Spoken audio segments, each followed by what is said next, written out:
नमस्कार, मैं हूं जगत सिंह अवाना और आप देख रहे हैं सरंजना टाइम्स।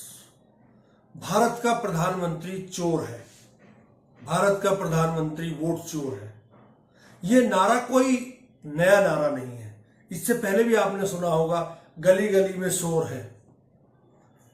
ये नारा आज क्यों लग रहा है? क्या वास्तव में वोट चोरी हो रही है?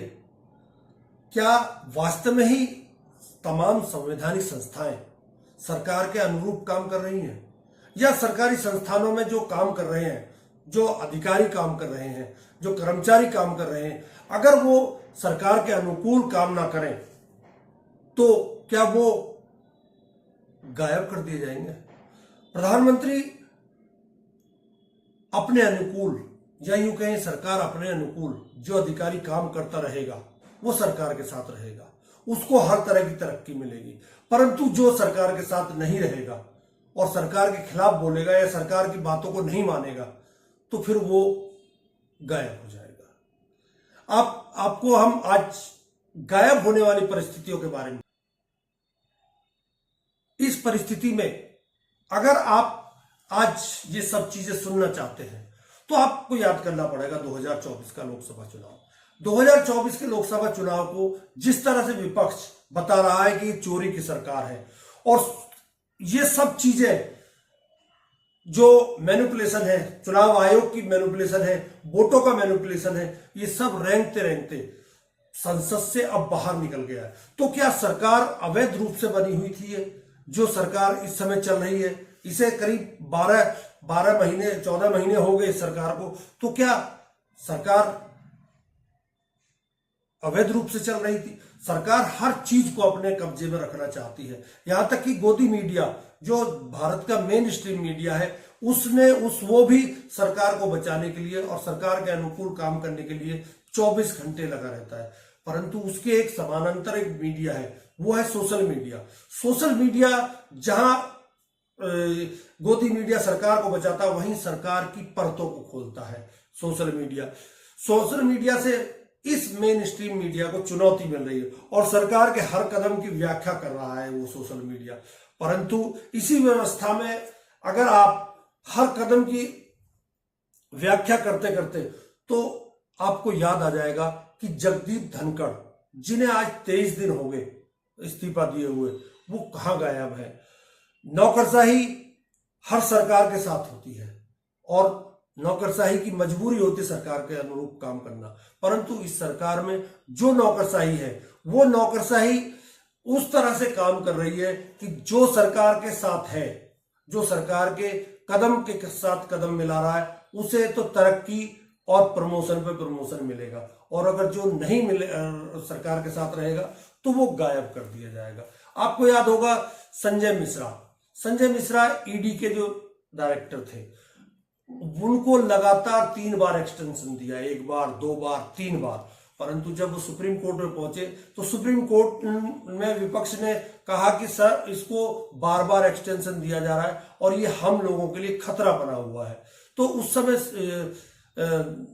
सुप्रीम कोर्ट ने कहा था कि सरकार का वो पॉलिटिकल टूल बन गया है, जिसको नहीं बनना चाहिए। इन सब परिस्थितियों के बीच आपको याद होगा 2024 में का चुनाव जिस सीएसी के उससे लड़ा गया था, जो चीफ चुनाव आयुक्त थे, आपको याद होगा वो जाते जाते क्या क्या बोल के गए थे। वो शायरी भी करते थे। परंतु क्या अब वो, जब इस समय लोकतंत्र और उस 2024 की लिस्ट और 2024 की उस सरकार पर ही सवाल विपक्ष ने उठा दिया है, तो क्या अब चुनाव आयुक्त, जो पूर्व चुनाव आयुक्त थे राजीव कुमार, निकल कर आएंगे?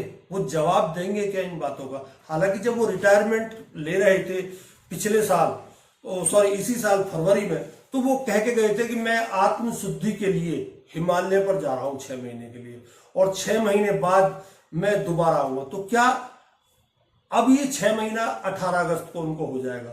तो क्या राजीव कुमार इन सवालों के जवाब देंगे कि उन्होंने किस तरह सरकार के लिए मैनिपुलेशन किया था? प्लेस ऑफ वर्शिप है ये भवन। इसने बहुत मेहनत से विरासत इकट्ठी की है 75 साल में, और मुझे पूरी उम्मीद है कि आने वाले समय में ये जहां है उससे भी और ऊपर जाएगी। बहुत ही सक्षम हाथों में जा रही है। जो नई टीम है इसको और बहुत ऊपर लेके जाएगी। देश का लोकतंत्र बहुत ही मजबूत रहेगा, बहुत सुदृढ़ रहेगा, पूरे विश्व में अपनी पताका फहराएगा और लोग याद करेंगे, लोग लेसन्स लेंगे इंडियन डेमोक्रेसी से, इंडियन इलेक्शन से। ऐसी मेरी कामना है। और सबसे ज़्यादा इसमें जो कंट्रीब्यूशन है वो वोटर्स का है, महिला वोटर्स का है और पॉलिटिकल पार्टीज़ का है, जो मेहनत करके एक सबको इकट्ठा रखते हैं। Thank you very much. Wish all the best to everyone, all the voters. Thank you very much. इसी तरह कुछ जिला से हुआ था। इन सब घटनाओं के बीच आपको एक व्यक्ति का और याद आएगा और वो व्यक्ति है सत्यपाल मलिक। सत्यपाल मलिक गवर्नर रहे जम्मू कश्मीर के। उसी दौरान पुलवामा का अटैक हुआ। पुलवामा अटैक में जब उन्होंने प्रधानमंत्री से कहा कि आप यहाँ ये इस तरह अटैक हो गया, तो प्रधानमंत्री ने उनसे कहा था, ये उनके शब्द हैं, उनसे कहा था कि आप चुप रहिए, जो हो रहा है होने दीजिए। परंतु सत्यपाल मलिक के अंदर कुछ बचा हुआ था, मानवता, और उनको जब हटाया गया तो ये सारी बातें वो सामने लाकर उन्होंने खड़ी कर दी। यहां तक कि कांग्रेस के नेता राहुल गांधी को भी उन्होंने इंटरव्यू दिया था बाकायदा, और उसमें खोली थी पोल, और किस तरह से खोली थी कि एक कॉरपोरेट को 200 करोड़ रुपए का चंदा मुझे दे रहे थे, 200 करोड़ की रिश्वत दे रहे थे, और उसमें एक आरएसएस का नेता भी शामिल था रिश्वत दिलाने में। मैंने उसके लिए मना कर दिया तो मुझे वहां जम्मू कश्मीर के राज्यपाल के पद से हटा दिया गया। उसके बाद जब वही आदमी सत्यपाल मलिक उसकी शिकायत करता है कि मुझे इस तरह से ऑफर की गई थी रिश्वत, तो उल्टा उसी के खिलाफ जांच शुरू हो जाती है। भारत के संविधान में कहीं नहीं लिखा हुआ, भारत की कानून व्यवस्था में कहीं नहीं लिखा हुआ कि शिकायत करता ही खुद अपराधी घोषित कर दिया जाए, परंतु ये हुआ है। इन सब परिस्थितियों के बीच सत्यपाल मलिक मानसिक रूप से थोड़े से परेशान रहने लगे। उसी वजह से वो बीमार हो गए, और बीमारी की वजह से ही वो हमें छोड़कर चले गए। परंतु जब राम मनोहर लोहिया अस्पताल में जब उनको पता चला कि मेरा जीवन ज्यादा दिन का नहीं है, तो उन्होंने एक वीडियो अपना जारी किया था। 4 कुर्ते पजामे और 4-6 जोड़ी कपड़े हैं, और 4-6 जोड़ी कपड़े और पेन और 2 घड़ियां होंगी। ये मेरी पूरी पूंजी है। मेरे पास दिल्ली में एक घर का मकान है और यही मेरी धरोहर है। तो इसमें मुझे किस चीज में फंसाना चाहते हैं? जिस बात में वो फंसा रहे हैं उसकी तो शिकायत मैंने उनसे की थी, मोदी जी से, कि फलां जगह ये मामला हुआ है। शिकायतकर्ता को खुद उसी की शिकायत पे फंसाया नहीं जा सकता है, उसकी शिकायत पे उसी का मुकदमा नहीं चला। इन सब के बीच आपको एक और नाम याद आएगा, वो है संजय मिश्रा। संजय मिश्रा ने किस तरह से अपोजिशन के नेताओं को, 125 नेताओं के खिलाफ केस चलाए, छापे मारे और कईयों को जेल भेजा। परंतु जो कन्विक्शन रेट था, जो सजा दिलाने का रेट था, वो 0.1 था, 0.01 था। इस पर सुप्रीम कोर्ट ने कहा था कि आप आज तक केवल एक आदमी को सजा दिला पाए हैं और आप छापे रोज मारते हैं, ये आप इसको पॉलिटिकल टूल क्यों बना रहे हैं? परंतु वो नहीं माने और वो इसी तरह सरकार के साथ चलते रहे, और यही कारण है कि आज वो रिटायरमेंट के बाद प्रधानमंत्री के आर्थिक सलाहकार हैं। एक और नाम आपको याद आएगा, विनोद राय का। ये विनोद राय का कार्यकाल उस समय का है जब यूपीए की सरकार थी। यूपीए की सरकार में विनोद राय ने CAG, 2G, कॉमनवेल्थ और पता नहीं कितने घोटालों को खोला था। परंतु उन घोटालों की परिणति क्या हुई? उनके में किसी को सजा मिली? क्या विनोद राय किसी को सजा दिलवा पाए? और विनोद राय उल्टे लोकसभा, राज्यसभा में पहुंचे, बीजेपी ने उनको ये तोहफा दिया और आज विनोद राय किसी बोर्ड के मेंबर बनकर गायब है, चुप बैठे हुए हैं। ये सब परिस्थितियां अब आप आज की परिस्थिति में फिर एक बार लौट आइए। आज देश में चारों तरफ अफरा तफरी का माहौल है। किसकी वोट कटेगी, किसकी बचेगी, कोई नहीं जानता। परंतु जो 2024 में जो चुनाव हुआ, 2024 में महाराष्ट्र में चुनाव हुआ, 2024 में मध्य प्रदेश उसमें हरियाणा में चुनाव हुआ, दिल्ली में चुनाव हुआ, उन सब जगहों पर बीजेपी जीती, विपक्ष हार गया और लोकसभा चुनाव में भी बीजेपी सरकार बना लेती है। तो अब जो सवाल उठ रहा है, जो SIR का सवाल उठ रहा है, उस पर तृणमूल कांग्रेस के ममता बनर्जी के भतीजे क्या बोल रहे हैं, बात सुनिए। तो आप SIR करिए, लेकिन पहला कदम लोकसभा डिसॉल्व होना चाहिए। If the government is elected on the basis of this same flawed SIR, then the legitimacy of the central government is null and void. The government of the day should resign. The union government should dissolve. The Lok Sabha should be dissolved.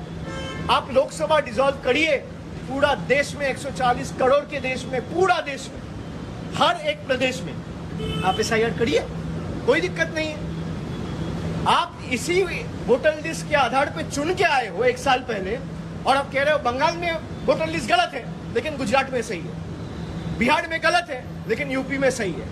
बात तो सही है, इस्तीफा देकर सरकार दोबारा से चुनाव करा ले। अगर सब चीज गलत है, तो वोटर लिस्ट गलत है, वोटर लिस्ट में घोटाला है, घपला है, तो ये सरकार को, यहां तक कि जितने भी 2024 में चुनाव हुए थे, सबको रद्द कर देना चाहिए और सबके चुनाव दोबारा से होने चाहिए। SIR करा लीजिए, जिसका नाम हो उसको नाम डाल दीजिए, जिसका कटे उसका काट दीजिए, परंतु चुनाव करा लीजिए। अब आप इन सब परिस्थितियों पर आप देखिए, जो सरकार के अनुकूल काम करता रहेगा, चाहे वो नेता हो, आपको पीछे भी मैं ले चलता हूं, आपको गोपीनाथ मुंडे याद होंगे, वो किस तरह से एक्सीडेंट में मर गए थे और गायब हो गए थे। आप गुजरात के भी कई केशु भाई पटेल जैसे और हरीन पांड्या जैसे नेताओं के नाम भी इस लिस्ट में डाल सकते हैं, जो आए और गायब हो गए। इस लिस्ट में आप आडवाणी जैसे लोगों का भी नाम डाल सकते हैं, मुरली मनोहर जोशी का भी डाल सकते हैं, यशवंत सिन्हा का भी डाल सकते हैं, जो गायब हो गए क्योंकि वो मोदी के खिलाफ बोलते थे। ऐसी परिस्थितियों में किस तरह लोकतंत्र बचेगा और कौन इस लोकतंत्र को बचा सकता है, ये सवाल आज हर उस भारतीय के मन में है जो संविधान से प्यार करता है, जो संविधान के लिए जीता है और संविधान के लिए ही मरता है। मैं आप लोगों को भी ये बताता हूं कि आप भी सरकार के खिलाफ अगर बोलेगा कोई, तो सरकार उसे गायब कर देगी, चाहे वो अधिकारी हो। आप मीडिया में देख लीजिए, जो संपादक सरकार के खिलाफ बोलता है वो गायब कर दिया जाता है, जो पत्रकार सरकार के खिलाफ बोलता है वो गायब कर दिया जाता है। मेन स्ट्रीम मीडिया में बड़े बड़े पत्रकार थे जो आज यूट्यूबर बनकर बेचारे अपने जीवन यापन कर रहे हैं। ऐसे में सवाल उठता है कि क्या यही लोकतंत्र है? अगर यही लोकतंत्र है तो फिर इस लोकतंत्र का अब इस देश में कोई महत्व नहीं रहा है। चुनावी प्रक्रिया पूरी तरह खत्म होने के कगार पर है और जो कानून व्यवस्था है वो भी धराशायी होने के कगार पर है। नमस्कार, बहुत बहुत धन्यवाद।